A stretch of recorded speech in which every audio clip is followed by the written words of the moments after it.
নমস্কার বন্ধুরা, আমি দেবাশিস আর আশা করি তোমরা ভালো আছো। আজকে চ্যাপ্টার 3-তে একটু আলাদাই গল্প হবে।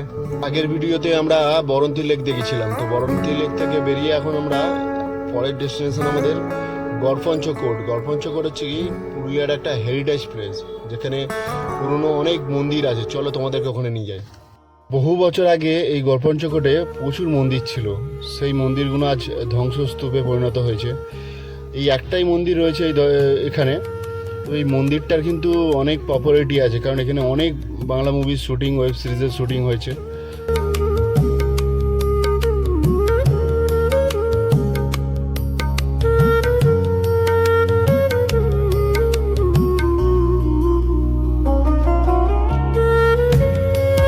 গড়পঞ্চকোটে কিছুটা টাইম কাটানোর পর আমরা অনেকক্ষণ ধরে বসে বসে ভাবছিলাম আর কোথায় যাওয়া যায়। তাই আমরা ডিসাইড করলাম এখান থেকে অযোধ্যা হিলস যাব।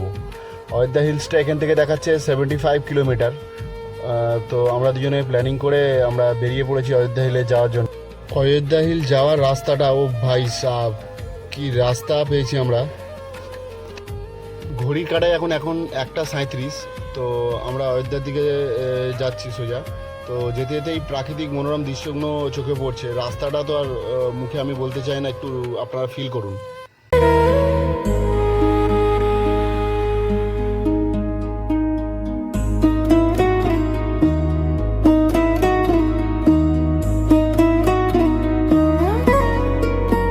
অযোধ্যা যাওয়ার পথে আমাদের রাস্তার ধারে কিছু মাঠের মধ্যে ছোলা গাছ চাষ হয়।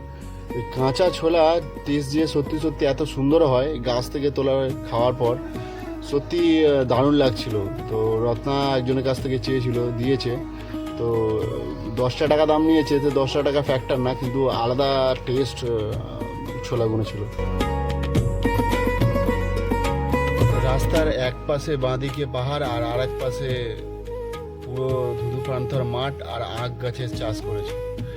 রাস্তাটা দেখে সত্যি সত্যি আজকে আমরা গানের লাইন আবার মনে পড়ে গেল যে তুই লাল পাহাড়ির দেশে যা, রাঙামাটির দেশে যা, এটাকে তোকে মানাইছে না রে। ভূমির ফেমাস গান, আমাদের সময় ব্যান্ডের গান, সেই গানটা খুব মনে পড়ছিল। সত্যি সত্যি এই এত অপরূপ সৌন্দর্য দৃশ্য দেখে মাঝে মাঝে মনে হচ্ছিল যে মানুষ কোটি কোটি টাকা খরচা করে নিজের সুখ স্বার্থ যেগুলো দেখানোর জন্যে শহরে বাস করে, সেগুলো সব বৃথাই। কাজ যদি এখানে থাকা যেত, আলাদাই আর কি জীবনযাপনটাই হতো। তারা নিজের লাইফটাকে শহরের ওই ইট বালি কাঁকড়ের মাঝখানে আটকে রেখেছে আর নিজেদেরকে কাজে ব্যস্ত রেখেছে প্রচুর। আমি তাদের সূত্রে শুধু একটা কথাই বলবো যে জীবনে কাজ, টাকা পয়সা সব কামাতে হবে, কারণ জীবনে বাঁচতে হবে। বাঁচতে গেলে আমাদের কাছে এইগুলো সবই ইম্পর্টেন্ট, কিন্তু তার মাঝেও যে নিজেদেরকে হ্যাপি রাখার জন্যে বা নিজেরা সুস্থ থাকার জন্যে একটাবার এই রাস্তায় বেরিয়ে পড়ো। তারপরে বুঝতে পারবে নেচার কি আর প্রাকৃতিক দৃশ্যটা কি, জীবনের আসল আনন্দ, আসল সুখ আর আসল তোমার স্বাচ্ছন্দ্যটা কি, সেটা এই নেচারের সাথে কানেক্ট থাকলে তবেই বুঝতে পারবে।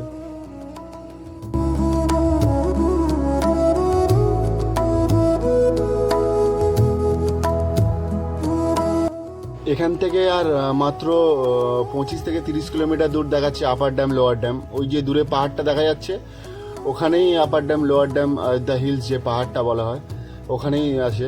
আমরা ওদিকেই আস্তে আস্তে এগিয়ে চলেছি। বাড়ি থেকে বেরিয়েছিলাম রাত 3টে, আর এখন বেলা 3:15-20 বাজে। আর আমরা বাড়ি থেকে প্রায় অনেকটা সময় অতিক্রম করে গেছি বাইরে। সবে এই যে আজকের ছোটো ট্রিপটা বেরোনোটা আমাদের সত্যিকারের সার্থক হয়ে গেছে, কারণ এতটা সুন্দর আমাদের কলকাতার কাছাকাছি যে জায়গা আছে, সেটা সত্যি খুব ভালো লাগলো এই জায়গায় এসে। তোমরা স্ক্রিনের সামনে বসে রাস্তাটাকে ফিল করো, আর আমি একটু গাড়ি চালিয়ে একটু রাস্তাটাকে ফিল করি।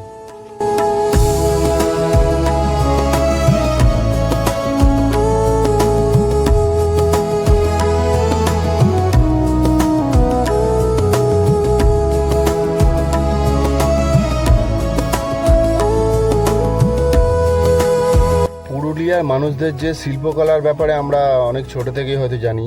এই যে এদের মাটির দেওয়ালের মধ্যে এই যে পেন্টিংগুলো, এই যে রঙগুলো করেছে ওরা, সত্যি যে শিক্ষা যে মানুষকে সব কিছু দিতে পারে এটা ব্যাপার না, মানুষের ট্যালেন্টটাও অনেক বড় ব্যাপার। এখানকার লোকেদের ট্যালেন্ট প্রচুর। যতই ওপরের দিকে উঠছি তার তার মাঝখানে মাঝখানে দেখছি এই বাঁ দিক ডান দিকে প্রচুর ঘর, আর তার সাথে এই ঘরের এই কারুকার্য, এই আলপনা, ঘরের ডিজাইন আলাদাই দিকে নিয়ে যাচ্ছে। মনে হচ্ছে যেন কলকাতায় কোনো দুর্গাপুজোর থিম বা কিছু একটা দেখছি, এরকম মনে হচ্ছে। আমরা অযোধ্যা হিল পৌঁছে গেছি। এই সামনে যে এন্ট্রি গেটটা দেখছো, এটা অযোধ্যা হিলসের আপার ড্যামের এন্ট্রি মানে গেট। এটা এই বাঁদিকে সিকিউরিটিটাকে আমি জিজ্ঞেস করলাম যে এদিক থেকে এন্ট্রি নেওয়া যাবে, কারণ সব পাথর পাথর রাখা আছে, কী কারণে বুঝতে পারছিলাম না। বললো হ্যাঁ যাবে, তাই আমিও উঠে গেলাম রাস্তাটা। এই আপার ড্যাম জায়গাটা কিন্তু আলাদাই, মানে যে রাস্তা ড্যামটা যে এত সুন্দরভাবে বানানো, মানে না দেখলে বোঝা পড়ে যায়।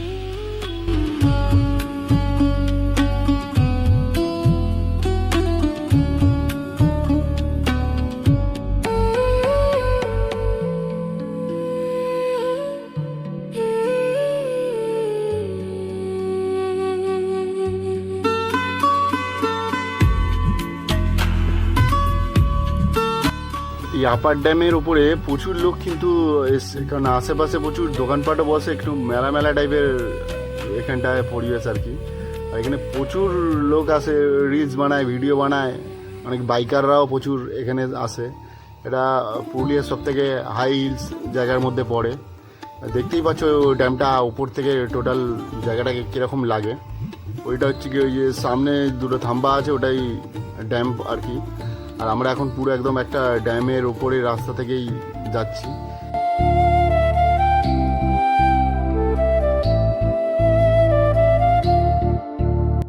দুপুর ঘনিয়ে বিকেল হয়ে গেছে, তোমাদেরকে আমি সূর্য ডোবার সময়টা দেখাবো।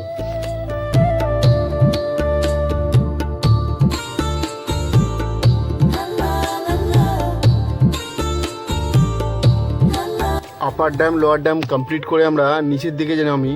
ও আর হচ্ছে কি, এখানে একটা জিনিস না বললেই সত্যি বৃথা, এখানে একটা পাপড়ি চাটের দোকান। এই দোকানটা ফুচকা আর পাপড়ি চাট এখানে খেয়েছিলাম। পাপড়ি চাট 20 টাকায় যে এতটা পরিমাণ যে পাওয়া যায়, আমাদের কলকাতা বা তার আশেপাশে কোনো জায়গায় এরকম কোয়ান্টিটি পাওয়া যায় না, কারণ এখানে সত্যি পয়সার এমিয়াতটা এরা দেয়।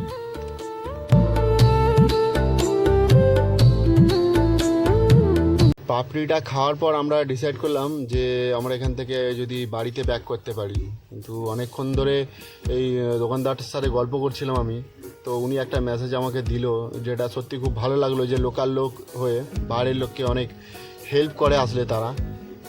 আমরা যে রুটটা ধরেছিলাম সেই রুটটা থেকে জয়পুর ফরেস্ট হয়ে কলকাতা উঠতে হবে এই রাস্তাটা, কিন্তু আমাদেরকে বার্ন করলেন উনি যে বিকেল হয়ে সন্ধে হয়ে গেছে, যাওয়ার টাইম হয়ে গেছে, ওই রাস্তাটা না যেন ধরতে, কারণ অনেক ওয়াইল্ড অ্যানিমেল আছে, হাতি ফাতিও রাস্তায় উঠে আসে। তাই আমরা পুরুলিয়ার দিকে যাওয়ার জন্য ডিসাইড করলাম যে পুরুলিয়ার মেন সিটিতে আমরা একদিন ওখানে একটা রাত থাকবো, পরের দিন ভোরবেলা বা সকাল সকাল উঠে কলকাতার দিকে রওনা দেবো। তাই আমি আর রত্না পুরুলিয়ার দিকে সোজা যাওয়ার জন্য রেডি হলাম।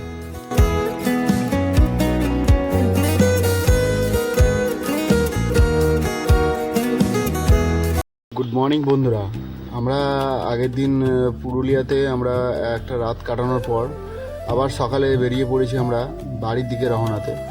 তো বাড়ির দিকে যাওয়ার সময় এই রাস্তাটা পুরো দেখতে পাচ্ছ তোমরা, অনেকটা দূর আমরা পুরুলিয়া সিটি থেকে বেরিয়ে এসেছি। তো সোজা আমরা ক্যালকাটা সিটির দিকে রওনা দিয়েছি।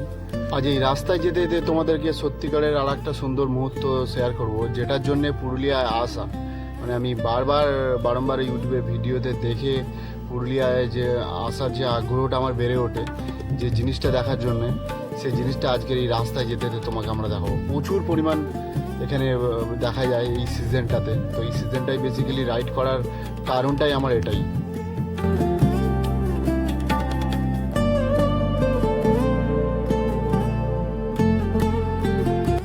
হ্যাঁ, পুরুলিয়ার এই সেই পলাশবন, যেটাকে দেখার জন্য আমার এখানে আসা।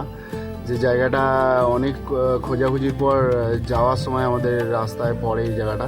এখানে অসংখ্য পলাশ গাছ আছে এবং তার সাথে পলাশ ফুল। এবছর সিজনে একটু কম পলাশ হয়েছে, কিন্তু তাও হয়েছে। তো তাও আমি তোমাদেরকে চেষ্টা করছি তার কিছুটা মুহূর্ত তোমাদেরকে একটু যদি দেখাতে পারি।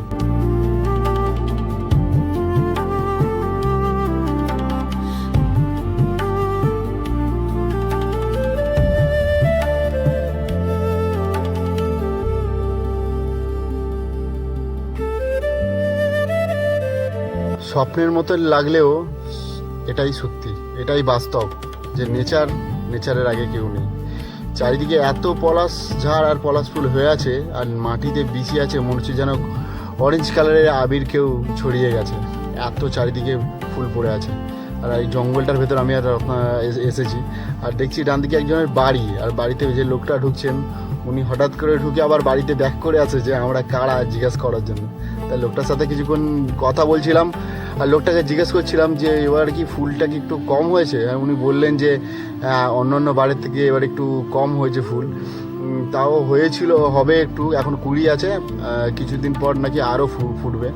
তাই আমরা অনেকক্ষণ এই জায়গাটায় ছিলাম এবং চারিদিকে ফুলগুলো দেখার পর আবার বাড়ির দিকে রওনা দিলাম। আবার কোনো না কোনো দিন কোনো রাইডে বেরোবো, আবার এরকম রাস্তা, এরকম নেচারের সাথে কানেক্ট হয়ে যাবো, তখন আবার তোমাদের সাথে দেখা হবে। চলো, বাই।